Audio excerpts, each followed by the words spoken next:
खुलुमबाय सानसेरि खौरां लानानै फिन नोंथांमोननिसिम फैफिनबावबाय आं सिबिरानि ब्रह्मआ नोंथांमोना सानफ्रोमबोनि फुंनि समाव सानसेरि खौरां नायनो मोजां मोनोबा आंनि एसबी बड' निउज चेनेलखौ साबस्क्राइब खालामनानै ला बे चेनेलनि गेजेरजोंनो नोंथांमोनहा सानफ्रोमबो फुंनि समाव सानसेरि खौरांखौ नुनो हागोन फुटबल नायनो मोजां मोनग्राफोरनि थाखाय गोजोनथाव खौरां क'क्राझाराव जानो थांगासिनो दङ डुरान्ड काप 2023 डुरान्ड काप 2023आ 24 जुलाइनिफ्राय जागायजेनगोन आरो 3 सेप्तेम्बराव जोबहैगोन आरो बेनि थाखाय गेलेनाया मोनब्रै नोगोराव जागोन बेनि मादाव क'क्राझार कलकाता इम्फाल आरो शिलं जायनाखि मणिपुरनि थासारिया सिगांनि बायदि गोजोन नङा बेनिखायनो थासारियाव जेबो सोलायनाय फैयाबा इम्फालनि सोलायै जामशेदपुराव फुटबल गेलेनाया जानो हागौ रायखांनो गोनांदि थांनाय 2022 मायथाइनि डुरान्ड कापआव मुम्बाइ एफसिखौ फेजेननानै बेंगालुरु एफसिआ चेम्पियन जानो हादोंमोन क'क्राझार हालादल गामिनि राकेश ब्रह्मनि फिसाज्ला उसु गेलेगिरि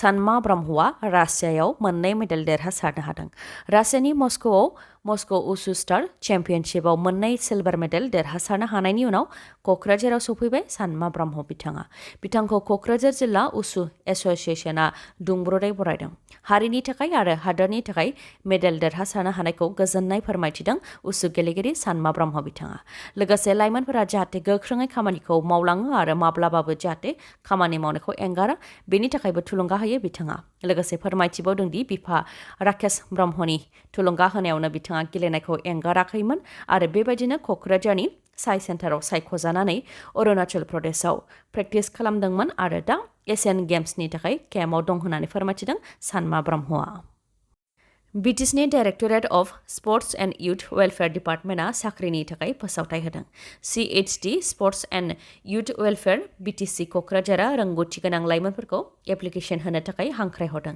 गासै पस्टआ मोन 58 बेनि मादाव साब डिभिजनेल स्पर्ट्स अफिसाराव मोन 3 पस्ट फिजिकेल इन्सट्राक्टराव मोन 40 पस्ट आरो गुबुन गुबुन आयदानि क'चनि थाखाय मोन 15 पस्ट गोसो गुदुं लाइमोनफोरा 31 मेनि सिगांनो एप्लिकेशनखौ जमा होनो नांगोन मोनसे स्टेन्डार्ड एप्लिकेशन फर्मखौ आबुं खालामनानै गोनां फोरमान बिलाइ बिफानायजों लोगोसे जयैनो आखाइजों नङाबा पस्टजों दा CHD sports and youth welfare BTC Kokrajhar Titaguri BTR Assam pin 783370 बे थंआव दैथायहरनो नांगोन सोलोंथाया sub divisional sports officer SDSO आरो फिजिकेल इन्सट्राक्टरनि थाखाय आर्ट्स साइन्स नङाबा कमार्सआव डिग्री थानायजों लोगोसे फिजिकेल इडुकेशनाव डिप्ल'मा एबा डिग्री थानाय जानो नांगोन नङाबा BPES एबा BPED आव 3 एबा 4 बोसोरनि डिग्री थानाय जानो नांगोन क'चनि थाखाय सोलोंथाया आर्ट्स साइन्स एबा कमार्सआव डिग्रीजों लोगोसे Netaji Subhash national institute of स्पर्ट्सनिफ्राय बोसोरसेनि डिप्ल'मा नङाबा बेजोंनो समान मिनिस्ट्रि अफ इउथ एफेयार्स आरो sports government of India UGC जों गनायथि मोननाय जायखिजाया फसंथाननिफ्राय स्पर्ट्स कचिंआव डिप्ल'मा खालामनाय जानो नांगोन साख्रिनि थाखाय बैसोआ 31 मार्च 2023 आव 21 निफ्राय 40 बोसोर बैसोनि गेजेराव जानाय जानो नांगोन नाथाय SC ST आ 5 बोसोर रेहाय मोननो हागोन गुबुन डिटेल्सखौ नायनोब्ला bodoland.gov.in आव थांनानै नायहैनो हागोन गोबां ex-NDP-फोरखौनो BJP दोलाव हाबहैबाय थानायखौ नुनो मोननाय जादों नाथाय BJP एबा कंग्रेस दोलाव हाबहैनो गोनांथि गैया जुदि BJP एबा कंग्रेस दोलाव हाबहैनांगौमोनबा बर'फ्रा BSc BTC आरो बिटिआर गोरोबथा खालामनो गोनांथि गैयामोन बे खोथाखौ बुंथिदों अल ex-NDP इउनाइटेड फरामनि धीरेन समर बसुमतारी बिथाङा फैगौ बिसायख'थियाव ex-NDP-निफ्राय उदां बिजाथि फसंगोन होननानै खौरां मोननायनि सायाव धीरेन समर बसुमतारी बिथाङा फोरमायथिदों दि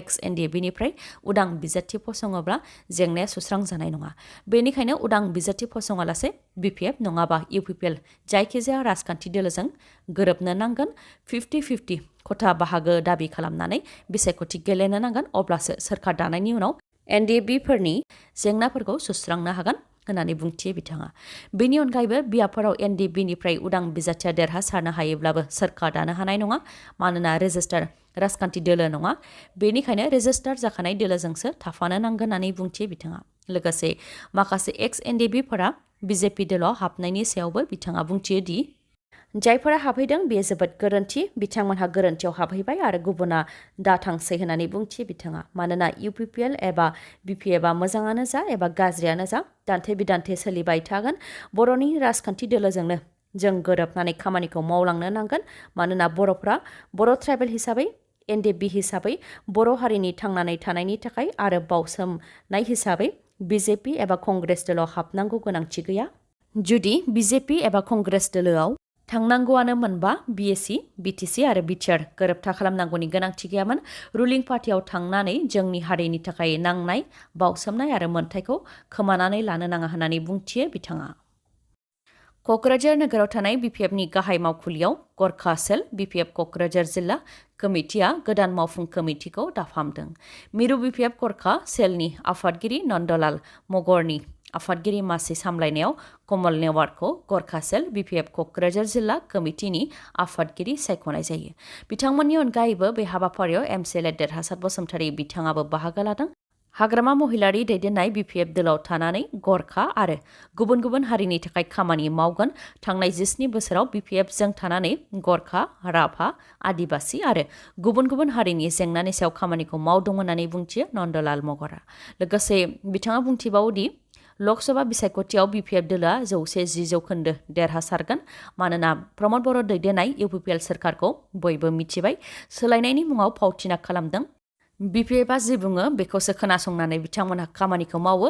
जुदि बिपिएफ दोलोआ जेनोब्ला बिटिसिनि इयुना खोमसि। बेनिखायनो बिटिसिनि रैखाथिनि थाखाय बर' आरो अबर' दाखालाम होननानै बुंथियो बिथांमोनहा। गरखा सेल दाफामनायनि अनगायैबो क'क्राझार जिल्ला बिपिएफ कच राजबंसि सेलबो दाफुंदों, जेराव आख्रासुनि माखासे दैदेनगिरिफोराबो बिपिएफ दोलोआव हाबफैदों। बिपिएफ दोलोनि नीति आदर्शखौ मोजां मोननानै बिपिएफ दोलोआव हाबफैदों होननानै फोरमायथिदों बिथांमोनहा आरो गासैबो गोरोबनानै बिपिएफ दोलोखौ देरहासार होगोन। हारिनि जेंना, हा, न' बांनि जेंनाखौ सुस्रांनो थांखियैनो बिपिएफ दोलोआव हाबफैदों होननानै फोरमायथिदों आख्रासुनिफ्राय बिपिएफ दोलोआव हाबफैनाय माखासे सोद्रोमाफोरा। मणिपुरनि इम्फालाव थासारिया सामलायजादोंब्लाबो इम्फालनि बायजोआव गुबुन गुबुन जाथायफोर जागासिनो दङ। फिन मणिपुरनि बिष्णुपुर जिल्लायाव पुलिसनि सासे कामान्ड'खौ गावथारदों।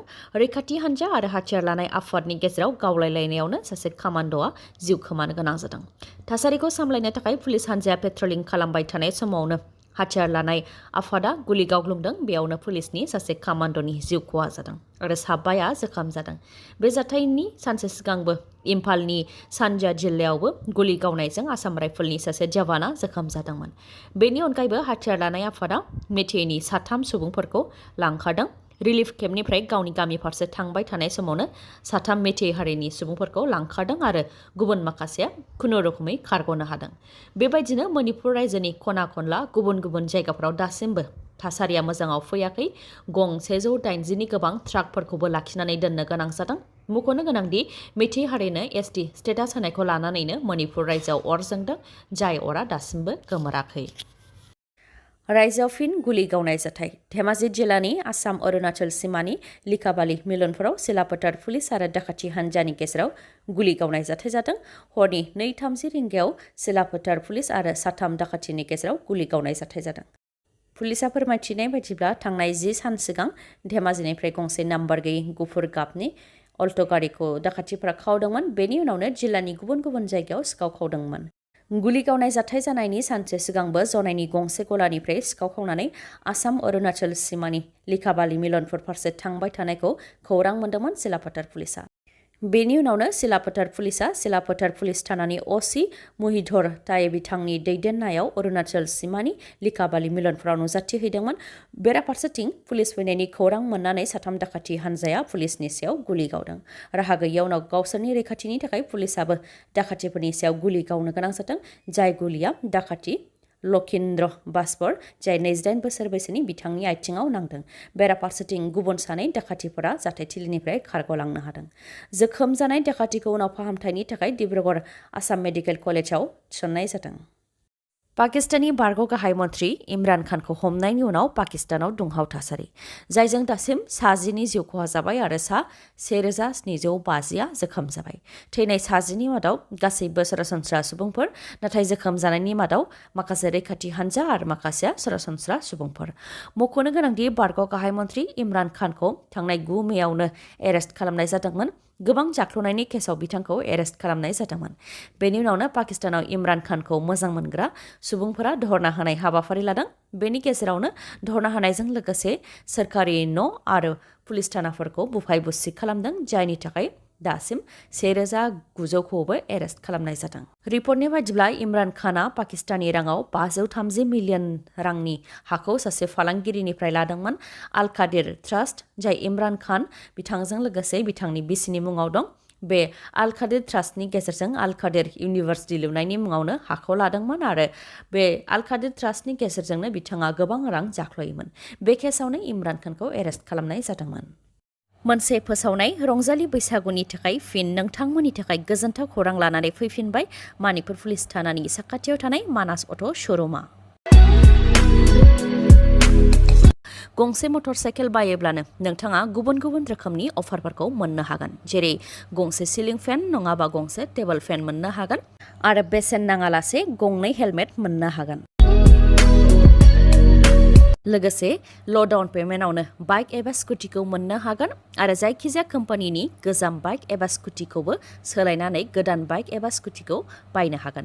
बेनि अनगायैबो नोंथाङा जुदि खाथिनिनो बा मटर साइकेल बा स्कुटिखौ हम डिलिभारि खालामनायनिबो राहा दङ आरो एकाउन्ट गैयाब्लाबो फाइनान्सआव खालामनानै हरनायनिबो राहा दं। बेल' नङा, मानास अट' हन्डा श'रुमा 13 मे खालि बोसोरारि सान फालिनो आखायाव लादों। बेनि थाखायबो नोंथांमोननो माखासे अफार होदों। बेनो जाहैबाय 1000 केशबेक नोंथाङा मोननो हागोन। अब्ला नोंथाङा माखौथो सानबाय थाखो? गोदान बोसोरनि गोदान मटर साइकेल बा स्कुटि बायनायनि थांखि दंबा थाबैनो मानास अट' श'रुमनिफ्राय मटर साइकेल बा स्कुटि बायनानै नोंथांनि साननायखौ जाफुंहोदो। श'रुमनि सोमोन्दै माबाफोर मिथिबावनो लुबैयोबा 70026012555 नङाबा 9101272776 बे नाम्बाराव कल हरनानै सावरायहरनो हागोन। भिडिअखौ जोबजासे नायनायनि थाखाय गोजोन्थों। नोंथाङा आंनि चेनेलाव गोदानबा अन्नानै आंनि SB बड' निउस चेनेलखौ साबस्क्राइब खालामनानै ला। बे चेनेलनि गेजेरजों नोंथाङा सानफ्रोमबो फुंनि समाव सानसेयारि खौरांखौ नुनो मोनगोन। लोगोसे दिनैनि खौरांखौ मोजां मोनदोंबा लाइक, कमेन्ट आरो शेयार खालामनो दाबाव। गोजोन्थों।